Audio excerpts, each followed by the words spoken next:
এই যে নুরো পাগলা, এ বেঁচে থাকা অবস্থায় নিজেকে ইমাম মাহাদি বলে দাবি করেছে, নিজেকে রসুল দাবি করেছে, কালেমা পরিবর্তন করেছে, ঈমান আকীদা পরিবর্তন করেছে। আমাদের রহস্যটা জানতে হবে, আসল ঘটনা বুঝতে হবে। গত 23 আগস্টে তিনি মারা গেছে। কবর দেওয়ার পরে তার পরিবার এবং তার ভক্তবিন্দু মুরিদানরা 12 ফিট উঁচু জায়গার ভেতরে বক্সের মধ্যে ঢুকাইয়া ল্যাব দিয়ে, তোষক দিয়ে, কম্বল দিয়ে, ফ্যান দিয়ে কবর বানাইয়া রেখে দিয়েছে। এখন বলেন তো 12 ফিট উপরে কবর হয় না মাটির নিচে কবর হয়? এমনকি এই কবরের উপরে কাবা ঘরের মতো প্রতিকৃতি করে কাবা ঘর নির্মাণ করেছে, যেটা ইসলামের চূড়ান্ত সীমা লঙ্ঘন। সুতরাং আমরা বলতে চাই, শিরিক বিদাতের বিরুদ্ধে আমরা কাজ করব, ভণ্ডদের আস্তানা ঘুরে দেব, তাদের বিরুদ্ধে কথা বলবো।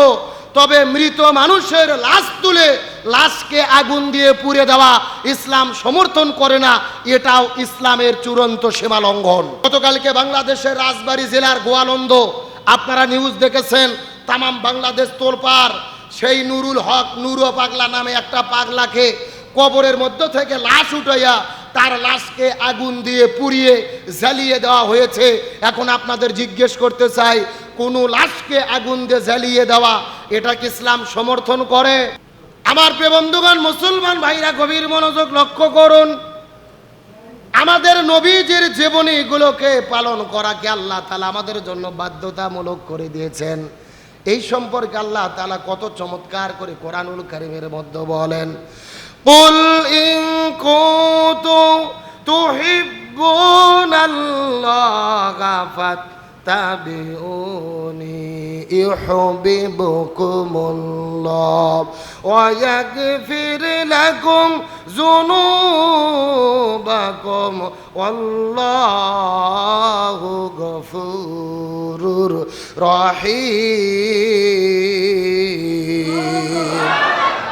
সূরা আল ইমরান 3 নম্বর পারার 13 নম্বর পৃষ্ঠার 4 নম্বর লাইন, 4 নম্বর উপর 31 নম্বর আয়াতে কারিমা।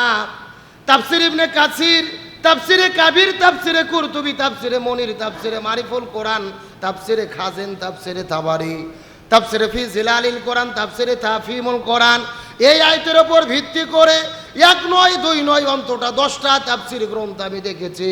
এই আয়াতের মধ্যে আল্লাহ তাআলা এত পরিমাণ কথা বলেছেন।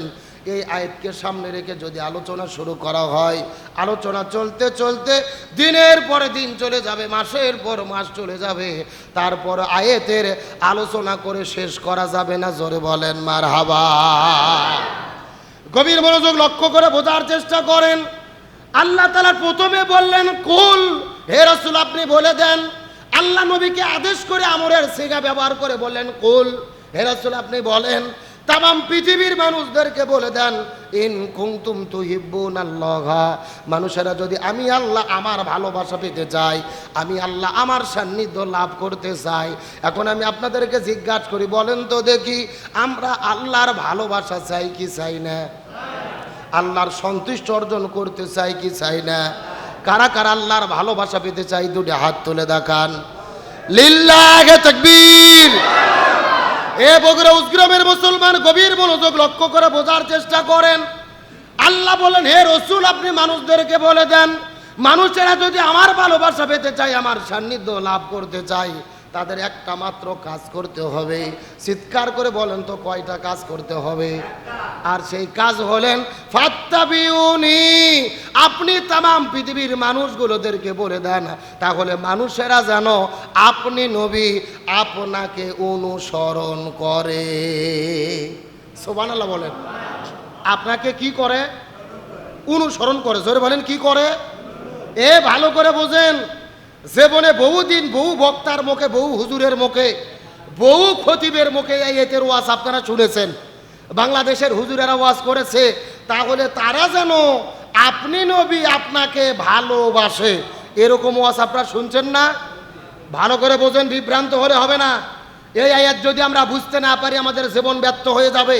আমরা নবীকে অবশ্যই ভালোবাসবো, তার কারণ রসুল বলেছেন, লা ইউমিনু আহাদুকুম হাত্তা আকুনা হাব্বা ইলাইহি মিন ওয়ালিদিহি ওয়া ওয়ালাদিহি ওয়ান নাসি আজমাইন। ততক্ষণ পর্যন্ত ইমানদার হতে পারবা না যতক্ষণ না তোমরা নিজের জীবনের চেয়ে, সম্পদের চেয়ে নবীকে বেশি ভালোবাসতে না পারবা। আমরা অবশ্যই নবীকে ভালোবাসবো, কিন্তু শুধু ভালোবাসলে হবে না, ভালোবাসার পাশাপাশি নবীকে কি করা লাগবে? সবাই কথা বলেন, নবীকে কি করা লাগবে? ভালো করে বোঝেন। এই যে তা বা আইন, তাবুন শব্দের অর্থ হলো অনুসরণ করা। বাংলাদেশে নবীকে ভালোবাসার লোকের অভাব নাই। এই যে 12ই রবিউল আউয়াল মাস চলে এসেছে, চট্টগ্রামে ৭০ লক্ষ মানুষ একত্রিত হয়ে তারা নবীর জন্মদিন পালন করবে, মিছিল করবে, কেক কেটে রসুলের জন্মদিন পালন করবে। এখন বলেন তো দেখি, আমরা নবীকে ভালোবাসি, কিন্তু কেক কেটে কি রসুলের জন্মদিন পালন করা যাবে? যেটা নবী করে নাই, যেটা সাহাবীরা করে নাই, যেটা ওলামাই কেরাম করে নাই, বর্তমানে যারা নবীকে ভালোবাসার নামে কেক কেটে জন্মদিন পালন করে, এরা আশেকে রাসূল নয়, এরা আশেকে হালুয়া রুটি, আশেকে খিচুড়ি, স্পষ্ট শিরিক বিদাতে লিপ্ত। ভালো করে বোঝেন, আবেগ দিয়ে ইসলাম চলে না। আপনাদেরকে ধর্মীয় জ্ঞান অর্জন করতে হবে। রসুলকে ভালোবাসেন, কিন্তু জন্মদিন পালন করা যাবে? আপনি কিভাবে রসুলের জন্মদিন পালন করবেন? আপনি দরুদ পড়েন, রসুলের প্রতি দরুদ পড়েন, আপনি সিরাতের আলোচনা করেন, রসুলের জীবনী নিয়ে আলোচনা করেন, অথচ দেখা যায় যারা রবিউল আউয়াল মাসে খিচুড়ি খাইয়া রসুলের জন্মদিনে মিছিল করে, নবীর চরিত্র নিয়ে নাস্তিক মুরতাদ বেঈমানেরা যখন কথা বলে, এই বাটপাড়েরা রাজপথে তখন নামে না। তাহলে কি বোঝা যায়? এরা কি আশেকে রাসূল? এরা আশেকে হালুয়া রুটি। এই একদিন হালুয়া রুটি পাওয়া যায়, জিলেপি পাওয়া যায়, এই জন্য নবীর জন্য মিছিল করে। এই রকম আশেকে রসুল মার্কা লোক বাংলাদেশে আছে না নাই? আমি আপনাদের সচেতনতার জন্য বলবো, আবেগ দিয়ে ইসলাম চলবে না, বিবেক কাজে লাগাতে হবে। গতকালকে বাংলাদেশের রাজবাড়ী জেলার গোয়ালন্দ, আপনারা নিউজ দেখেছেন, তামাম বাংলাদেশ তোলপাড়। সেই নুরুল হক, নুরু পাগলা নামে একটা পাগলাকে কবরের মধ্য থেকে লাশ উঠাইয়া তার লাশকে আগুন দিয়ে পুড়িয়ে জ্বালিয়ে দেওয়া হয়েছে। এখন আপনাদের জিজ্ঞেস করতে চাই, কোনো লাশকে আগুন দিয়ে জ্বালিয়ে দেওয়া, এটা কি ইসলাম সমর্থন করে? ভালো করে বোঝেন, আবেগের চোটে এমন কাজ করেন না যার দ্বারা ইসলাম বিতর্কিত হয়, মুসলমানরা বিতর্কিত হয়। শিরিক বিদাতের সঙ্গে আমাদের কোনো সম্পর্ক নেই। এই যে নুরু পাগলা, এ বেঁচে থাকা অবস্থায় নিজেকে ইমাম মাহাদি বলে দাবি করেছে, নিজেকে রসুল দাবি করেছে, কালেমা পরিবর্তন করেছে, ঈমান আকীদা পরিবর্তন করেছে। আমাদের রহস্যটা জানতে হবে, আসল ঘটনা বুঝতে হবে। গত 23শে আগস্টে তিনি মারা গেছে। কবর দেওয়ার পরে তার পরিবার এবং তার ভক্তবিন্দু মুরিদানরা 12 ফিট উঁচু জায়গার ভেতরে বক্সের মধ্যে ঢুকাইয়া ল্যাব দিয়ে, তোষক দিয়ে, কম্বল দিয়ে, ফ্যান দিয়ে কবর বানাইয়া রেখে দিয়েছে। এখন বলেন তো, 12 ফিট উপরে কবর হয় না মাটির নিচে কবর হয়? তার মানে বোঝা যায় এটা স্বাভাবিক কবর নয়, এটাকে তারা মূর্তি বানাইছে। এমনকি এই কবরের ওপরে কাবা ঘরের মতো প্রতিকৃতি করে কাবা ঘর নির্মাণ করেছে, যেটা ইসলামের চূড়ান্ত সীমা লঙ্ঘন। সুতরাং আমরা বলতে চাই, শিরিক বিদাতের বিরুদ্ধে আমরা কাজ করব, ভণ্ডদের আস্তানা ঘুরে দেব, তাদের বিরুদ্ধে কথা বলবো। তবে মৃত মানুষের লাশ তুলে লাশকে আগুন দিয়ে পুড়ে দেওয়া ইসলাম সমর্থন করে না, এটাও ইসলামের চূড়ান্ত সীমা লঙ্ঘন। আমাদেরকে রসুলের হাদিস ভুলে গেলে চলবে না। আমার নবীজি একদিন রাস্তার পাশে বসে আছেন, হঠাৎ করে একটা লাশ রাস্তা দিয়ে যাচ্ছে, নবী সম্মানে দাঁড়িয়ে গেলেন। একজন সাহাবী বলতেছে, ইয়া রাসূলুল্লাহ, আপনি দাঁড়ালেন কেন? এটা তো ইহুদির লাশ, ইহুদির লাশ দেখে আপনি দাঁড়ালেন, মানে কারণটা কি? রসুল বলতেছে, ও ইহুদি হোক আর খ্রিস্টান হোক, বৌদ্ধ হোক আর নাসারা হোক, সে তো মানুষ, মরে গেছে, ও তো এখন লাশ। সুতরাং লাশকে আমি সম্মান করব, মরে যাওয়ার পরে তার আর জীবন দেখে কোনো লাভ নাই, লাশকে সম্মান করতে হবে, এটাই হলো ইসলামের বিধান। সুতরাং আমার নবী ইহুদির লাশকে সম্মান করেছে, আপনারা অতি আবেগী হয়ে লাশকে পুড়াইয়া দেবেন, এর নাম ইসলাম নয়, এর নাম হলো চূড়ান্ত সীমা লঙ্ঘন। বাঁচে থাকতে তার বিরোধিতা করতে পারেননি, তাকে ইচ্ছা মতো হাদিয়া দিতে পারেননি, মরে গেলে লাশ পুড়ে দিচ্ছেন, এগুলো হলো কাপুরুষের কাজ। তবে আমি মনে করি এর পেছনে সবচাইতে বড় ব্যর্থতা হলো প্রশাসনের। গত মাসের 23 তারিখে মারা গেছে, কাবা ঘর নির্মাণ করেছে কবরের ওপরে, এলাকার জনগণ ডিসির কাছে গেছে, এসপির কাছে গেছে, পুলিশের কাছে গেছে, এটাকে বন্ধ করেন। পুলিশ যদি এটা বন্ধ করে দিত এই রকম দুর্ঘটনা তৌহিদি জনতা ঘটাতো না। এর দায়িত্ব প্রশাসনকে নিতে হবে।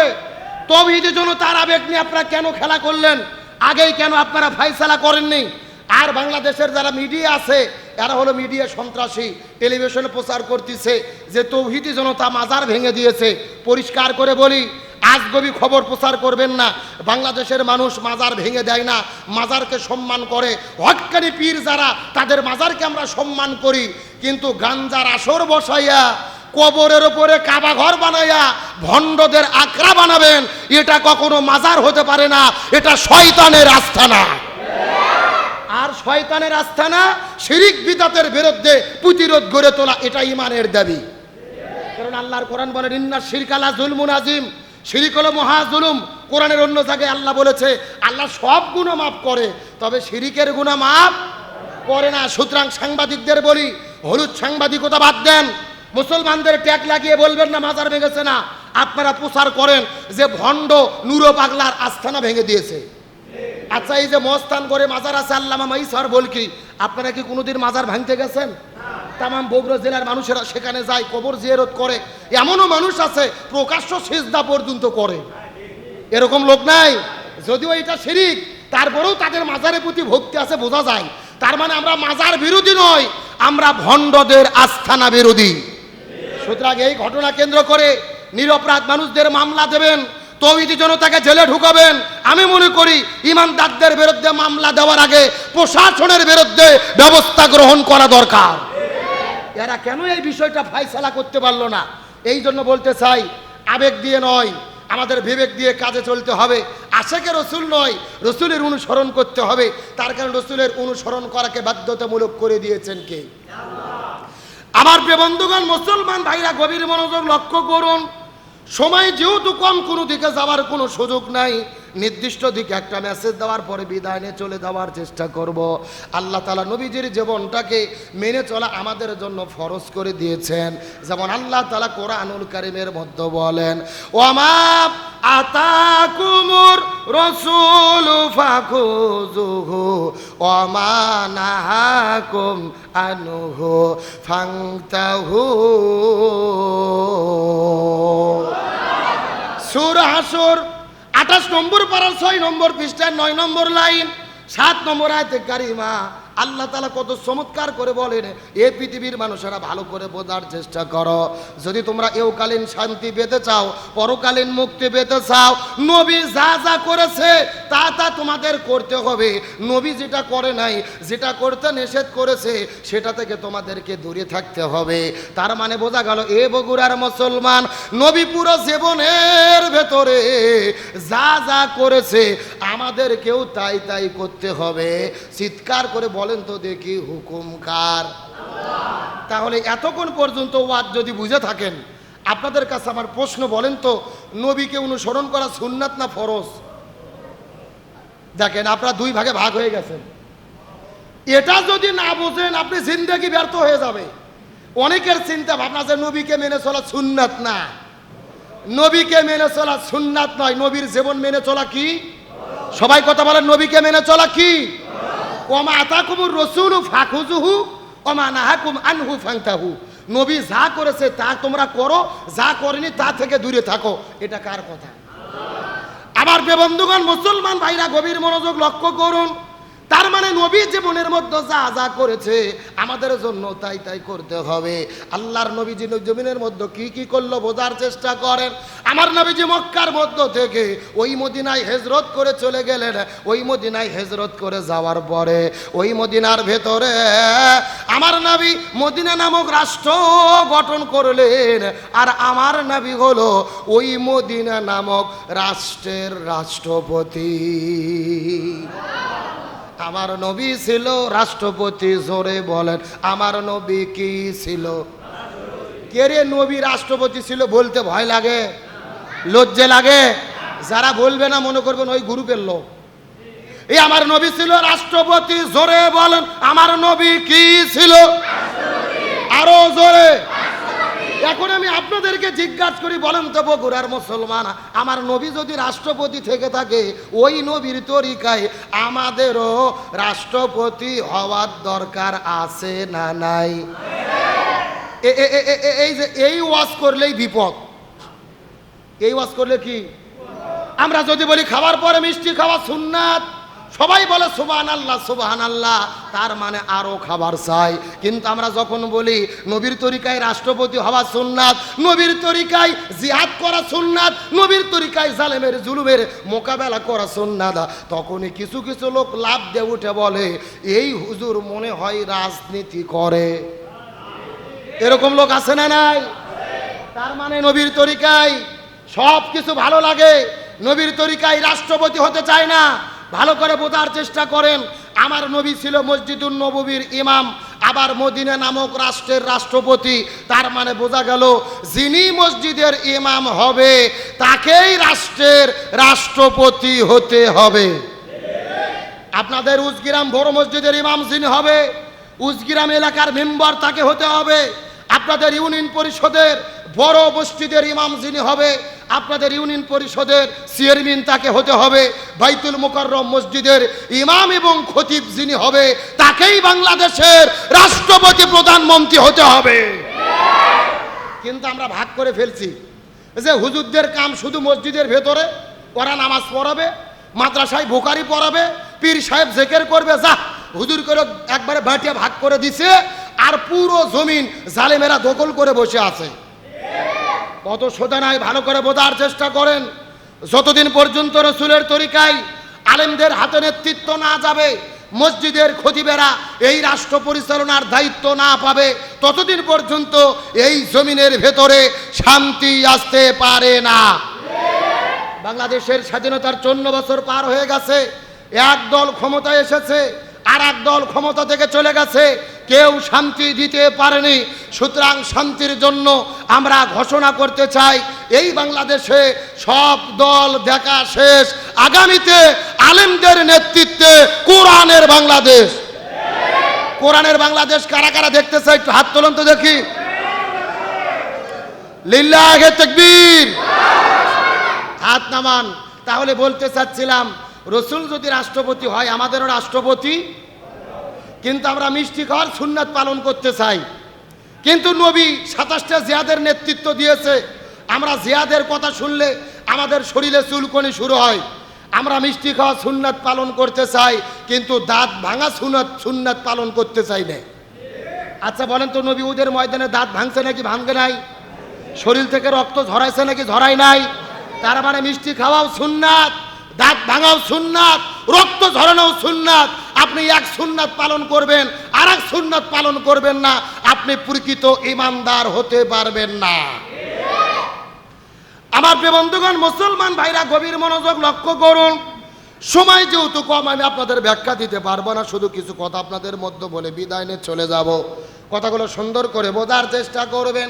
আল্লাহ তাআলা নবীজির জীবনটাকে আমাদের মানাটা ফরজ করে দিলেন। পুরো কোরআন গবেষণা করে দেখেছি, এর পেছনে কারণ হলো 3টা।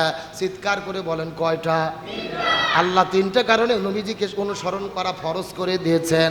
তার মধ্যে প্রথম নম্বর কারণটা কি? এই সম্পর্কে আল্লাহ কোরআনের ভেতরে কত চমৎকার করে বলেন। আল্লাহ তাআলার ঘোষণা, লাকাদ কানা লাকুম ফি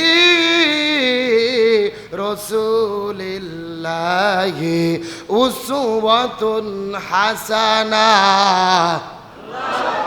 সূরা আহজাব 21 নম্বর পারা 19 নম্বর পৃষ্ঠার 2 নম্বর লাইন 21 নম্বর আয়াতে কারিমা আল্লাহ তাআলা কত চমৎকার করে বলেন, এ পৃথিবীর মানুষেরা ভালো করে বোঝার চেষ্টা করো, আমি নবীজির জীবনের ভেতরে শ্রেষ্ঠ আদর্শ দান করেছি।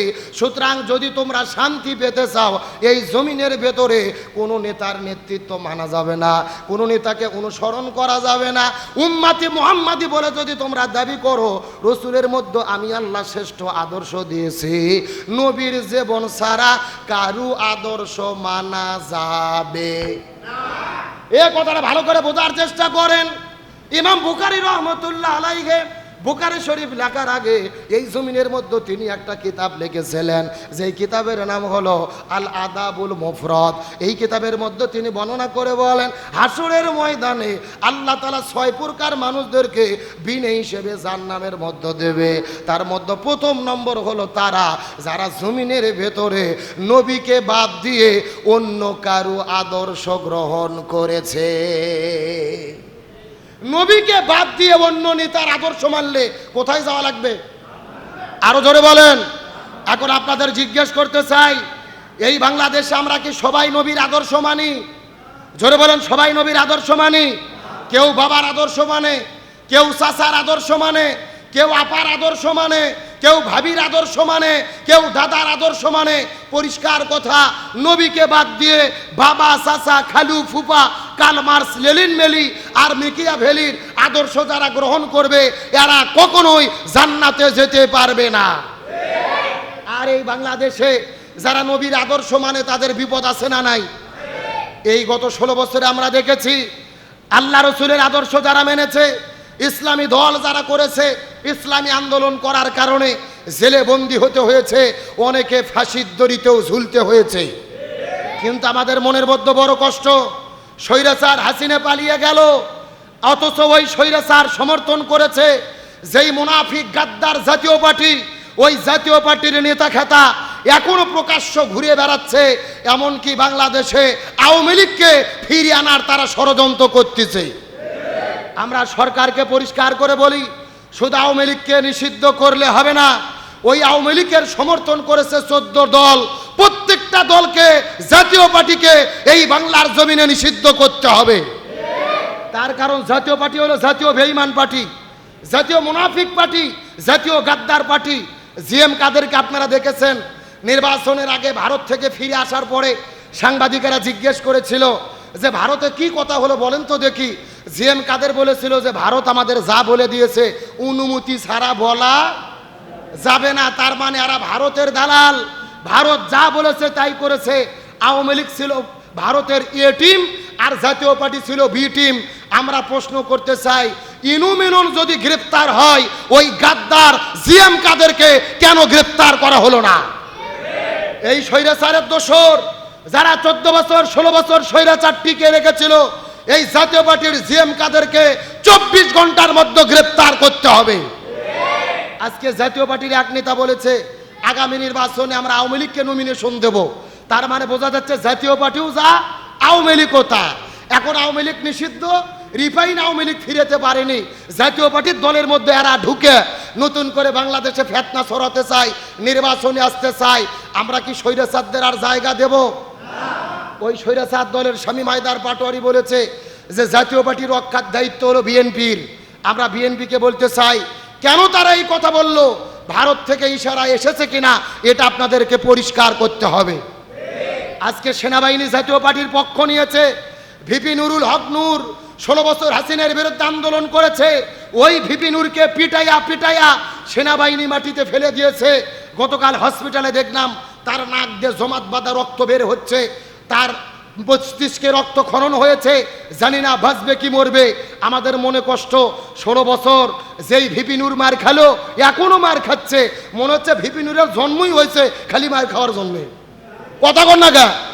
আমরা বলতে চাই, নতুন স্বাধীন দেশে জুলাইয়ের কোন যোদ্ধা সেনাবাহিনীর দ্বারা মার খাবে এটা হতে পারে না। সরকারকে জবাব দিতে হবে, আর তাদের মাধ্যমে আওয়ামী লীগকে বাংলাদেশে ফিরানো হবে। এটা আমরা কখনো মেনে নিতে পারি? আসলে আমি বলতে চাচ্ছিলাম, রসুলের আদর্শ যদি আমরা মেনে চলি আমাদের বিপদ আছে না নাই? আমার প্রিয় বন্ধুগণ, মুসলমান ভাইরা গভীর মনোযোগ লক্ষ্য করুন। তাহলে নবীজিকে আমরা কিভাবে অনুসরণ করব, এই মেসেজটা আমি আপনাদেরকে সুন্দরভাবে দিতে চাই। নবী ছাড়া কারো আদর্শ গ্রহণ করা যাবে না। আল্লাহ তাআলা যেই নবীকে এই পৃথিবীতে নেতা করে প্রেরণ করেছেন, বলেন সুবহানাল্লাহ।